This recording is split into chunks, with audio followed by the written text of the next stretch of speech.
Today I'm going to talk about another book. It's called Deep Work: Rules for Focused Success in a Distracted World by Cal Newport. Now, this book explores the importance of developing deep work skills in the modern economy. Some of the key learnings from this book are: deep work is a highly valuable skill. The ability to focus deeply on complex tasks is becoming increasingly rare in our distracted world, and people who have mastered deep work are likely to achieve great success. The second key learning is that shallow work is a trap.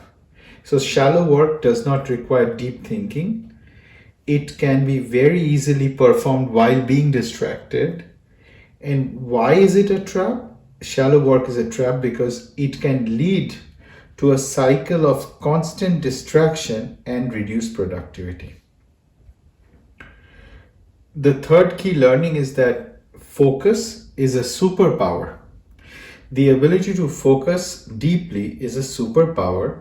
It allows you to perform at a much higher level than others who are easily distracted. So as you can see here, the key is distraction and how you can focus. The fourth key learning is that the value of uninterrupted time. Deep work requires long periods of uninterrupted time. Most productive people are those who can carve out uninterrupted time for deep work in their schedule. Fifth key learning is that what are the rules for deep work? Setting up specific goals, reducing distractions, and optimizing an environment for deep work. What are the benefits of deep work? Deep work, it helps in increased productivity, it optimizes performance, provides an improved cognitive ability, and a sense of fulfillment and satisfaction. So these are some of the key learnings from deep work. Let's look at a little bit more details of the different rules. Rule number 1, work deeply. Within work deeply, focus on the widely important goals. Now, you identify a small number of outcomes to pursue with your deep work hours. Don't go for a lot of ambitions. Don't be over ambitious. Don't go for a number of things you want to achieve. Just focus on a small number of ambitious outcomes to pursue with your deep work hours. Once you have those, act on the lead measures. What does that mean? You need to measure success of those wildly important goals. How do you do that? You keep a compelling scoreboard. Now this, if you have a scoreboard for all the lead measures and you keep scoring, this will help create a sense of competition, also help calibrate expectations. You may be thinking that yes, I can get all of these done in a certain amount of time, but that may be much high expectation. So you can calibrate accordingly. And what's the fourth critical part of it? Create a cadence of accountability. And this is important. This is needed for both regular accountability in terms of team, if you're in a business, if you're working with a team of people, or even if you're doing deep work for self, having a cadence of accountability is very important. And that can help to adjust schedule to meet needs of lead measures. Now, he also emphasizes that it is important to be lazy as well. Why is it important to be lazy? It is important because there are three factors here. If you are lazy or if you get some downtime, it can help in aiding some insightful thinking. The second is downtime helps recharge the energy needed to work deeply. And the work that evening downtime replaces is usually not that important. So again, emphasizing that it is important to be lazy sometimes. Rule number 2, embrace boredom. What does that mean? Don't take breaks from distraction. Instead, take breaks from focus. So don't take breaks from distraction. When you are focusing, focus with all your energy, deep work, but then take breaks in between focus time.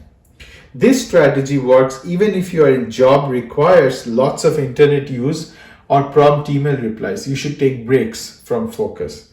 And regardless of how you schedule your internet block, you must keep the time outside these blocks absolutely free from internet use.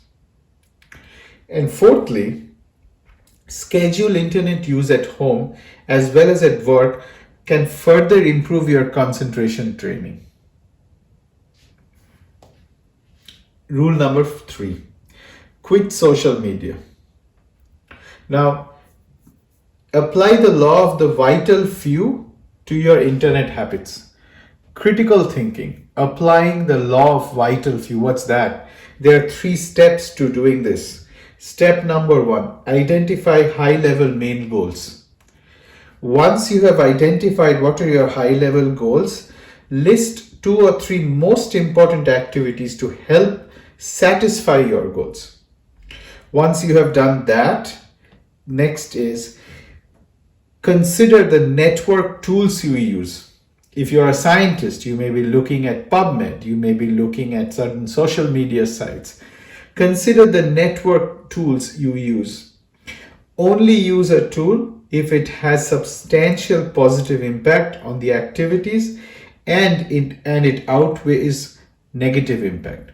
So this is called the law of vital few.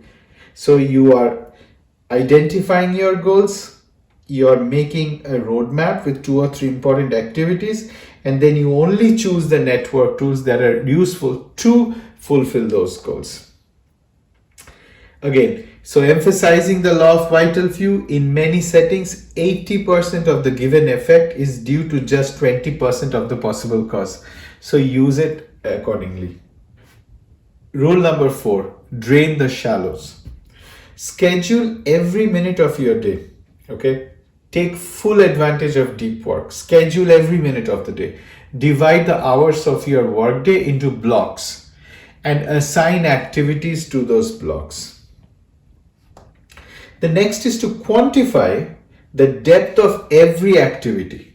So determine how much time you are spending on the shallow activities. What is shallow work? If I define shallow work is those non-cognitively demanding logistical style tasks often performed while distracted.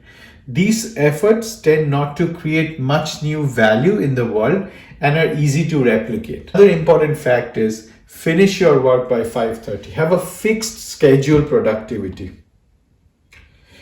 And then after 5:30, you become hard to reach. So you have more control over your electronic communications than you might at first assume.